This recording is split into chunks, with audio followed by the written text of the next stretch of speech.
Hello मेरे प्यारे दोस्तों क्या हालचाल। मैं फिर गोपाल और स्वागत करता हूँ आपका बीएफ क्लास 10 में। दोस्तों आज के वीडियो में मैं आपको बताने वाला हूँ क्लास 10 हिंदी व्याकरण का आपका दोस्तों उपसर्ग एवं प्रत्यय दिया गया है। इसके दोस्तों परिभाषा उदाहरण देखेंगे। इसमें दोस्तों 10 बहुविकल्पीय प्रश्न है जो कि आपके बोर्ड एग्जाम में पूछे जाते हैं।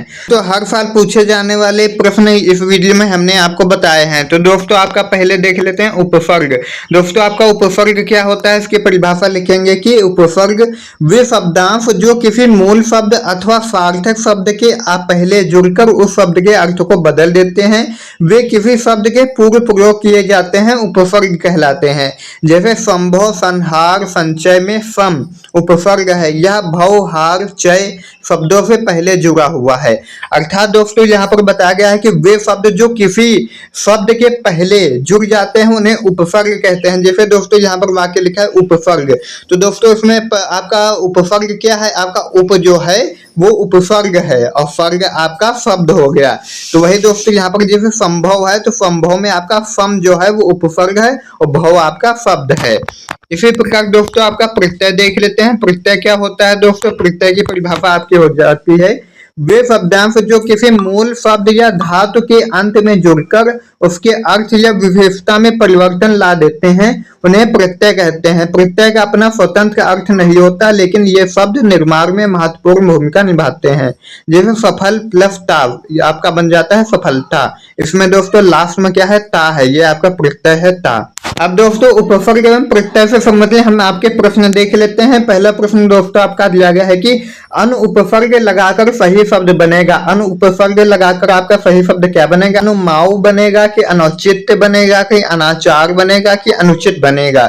तो आपका दोस्तों घ नंबर सही हो जाएगा, अनुचित सही शब्द बनेगा।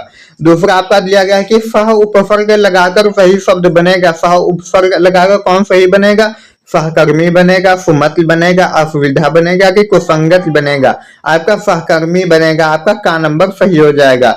प्रश्न तीसरा आपका है कि अधिग्रहण शब्द में प्रयुक्त उपसर्ग है। अधिग्रहण शब्द में कौन सा प्रयुक्त उपसर्ग है, आपका पहला दिया गया है अति, दूसरा आपका है अधि और गा है आपका उप और घा है आपका अप। तो अधिग्रहण में दोस्तों आपका अधि है, आपका खा नंबर सही हो जाएगा। चार दोस्तों आपका है कि उप उपसर्ग से बना शब्द नहीं है। दोस्तों आप बोर्ड एग्जाम में गलती यह नहीं करना, आपको यहाँ पर देखना है लास्ट में नहीं तो नहीं लगा है। अगर नहीं लगा है तो हमको क्या ढूंढना है कि जहाँ पे उपसर्ग शब्द ना लगा हो। तो यहाँ पर उपदेश देखो उप से बना हुआ है और उपनाम देखो उप से बना हुआ है, उपवन उप से बना है, आपका ऊपर उप से नहीं बना है। तो पूछा क्या गया है कि उप उपसर्ग से बना शब्द नहीं है, तो आपका खा नंबर हो जाएगा, ऊपर आपका उपशब्द से नहीं बना हुआ है। पांचवा दोस्तों आपका है कि निर्गुण शब्द में प्रयुक्त उपसर्ग है। तो क्या है, नी है कि गुर है कि नीर है कि निर है।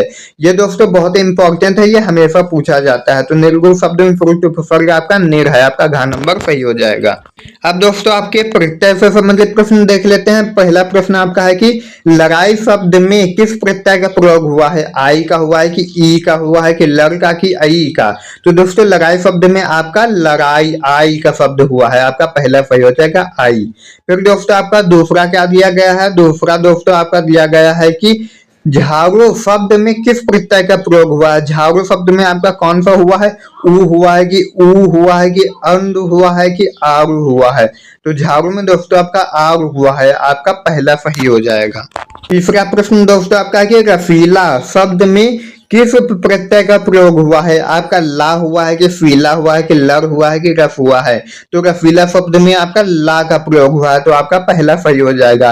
कालिमा, कालिमा शब्द में किस प्रत्यय का प्रयोग हुआ है दोस्तों, का हुआ है, लिमा का हुआ है कि माँ का हुआ है कि इमा का हुआ है। तो दोस्तों कालिमा में आपका इमा का हुआ है, आपका चौथा नंबर सही हो जाएगा। प्रश्न 5 दोस्तों आपका बताया गया है कि घटती शब्द में किस प्रत्यय का प्रयोग हुआ है। पहला आपका है ती, दूसरा है तती, फिर आपका तीसरा है घट और चौथा आपका ई है। तो दोस्तों इसमें कौन सा है, आपका ई है, आपका चौथा नंबर सही हो जाएगा। आई होप दोस्तों आज का ये आपका उपसर्ग और प्रत्यय का आपका वीडियो अच्छा लगा होगा। अगर दोस्तों अच्छा लगा हो तो वीडियो को लाइक कर देना, चैनल को सब्सक्राइब कर देना। मिलते हैं नए वीडियो के बाद, तब तक के लिए जय हिंद, वंदे मातरम।